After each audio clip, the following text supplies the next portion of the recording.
Hey everyone, Michael Hammond here for your Monday morning fuel up. It is April 14th.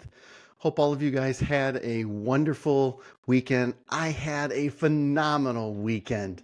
I had the opportunity to go to my happy place with my daughter. We were down at Notre Dame for the spring football game. I'll come back to that in a second. And then we lucked out. It was the NCAA Figure Skating Championship, and my daughter used to be a competitive figure skater, so we caught football. We got to spend a lot of time watching figure skating and just had an incredible weekend. I hope you guys did as well. Didn't get a chance to read and listen to as many podcasts, but I always try to look at and analyze the situations that you're in, the things that you're experiencing, and how does that apply to life and how does that apply to our business. And there's a couple of important lessons. For one, with the spring football game, what you're really looking for is, okay, who's that next person who's going to step up? When their number is called, who's going to be ready? When the lights shine brightly, are they going to step up and make plays, or are they going to kind of wilt in the sun? And a lot of it has to do with the preparation. It wasn't just on that Saturday, it was the 12 practices leading up to that. Were they working each day to get better? Were they striving to learn something new? So great lessons there. There were some players that just stood out, did a great job. I'm excited to see what they do this season. We had a wonderful time. It's 60 degrees, blue skies. And then we got to go over and watch skating. There's a very important lesson I want to share with you as I was watching skating with my daughter. As I mentioned, she was a competitive figure skater for a number of years, so she knows skating. And as a skating parent, I know enough to be dangerous. I know, okay, there's a jump, there's spins, there's this, there's that, but I don't know skating anywhere close to the way she knows skating. And it's an important lesson that we can apply to the mortgage industry this week. So as we're sitting there, we stayed so we could watch the top flight in the category that would really include jumps and spins and what you would normally see from like Olympic skating. So we stayed and we're watching it. And this one girl's routine I really liked. And I think the knee-jerk reaction for a lot of people who don't watch much skating is, well, they didn't fall. It was a clean routine. That they were really good. They should win. The next girl came up, did a routine. Again, it was a clean routine.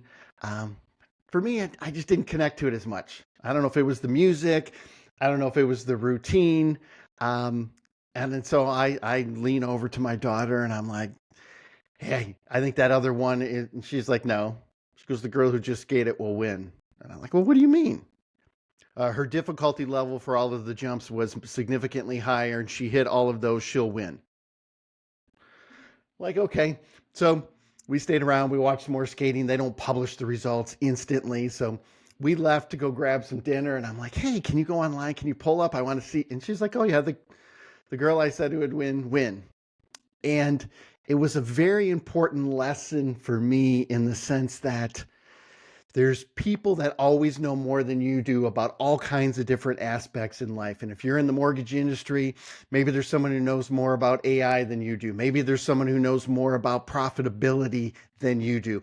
Maybe there's someone who knows about automation and putting systems together, or marketing your business and how marketing has changed in this environment. But what really struck me is the importance of seeking counsel from people who are experts. And for the figure skating example, that's what my daughter was. She knew instantly without any thought. She's like, the degree of jumps was a lot harder. She hit all of those, she'll win, and she did. And so my challenge for you this week, and for those of you that celebrate Easter and are starting Holy Week, I hope you have a very holy week and a very, very happy Easter. I'm one that does and couldn't be more excited. It's a very prayerful time this week, so I hope you guys have a very blessed week. But my challenge for all of you is this week, find one person that you can take some counseling. Maybe it's formal coaching. Maybe it's hiring a consultant or a fractional executive, but maybe it is just reaching out to a connection you have on LinkedIn and say, hey, I've seen you've been publishing a lot of things on AI. I'd love to just pick your brain for 15 or 20 minutes. Hey, I see that you've been talking a lot or posting a lot on how to restore profitability in lending. I've got some questions for you. Can we connect? And so to be able to do that, there's two things that I think are critical. You have to always be curious, willing to learn and understand that you don't have the answers to everything. And number two, are you humble enough to ask someone else and admit that they may know more than you do on a certain topic or area? So I hope all of you guys have an incredible week, a very blessed Easter for those that celebrate. Look out for the podcast this week. Fintech Hunting will be out Wednesday. We've got the authors of Rethink Everything You Know About Financial Literacy for Teens. It's a great episode with Brooke and Dana. Next week, we've got an incredible Fintech Hunting podcast. We have Diego Sanchez, president of Housing Wire, talks about market conditions, talks about all the incredible things they're going to be doing at the gathering. So be on the lookout for those and go out there this week. Be curious, be humble, learn something new, and have an amazing week.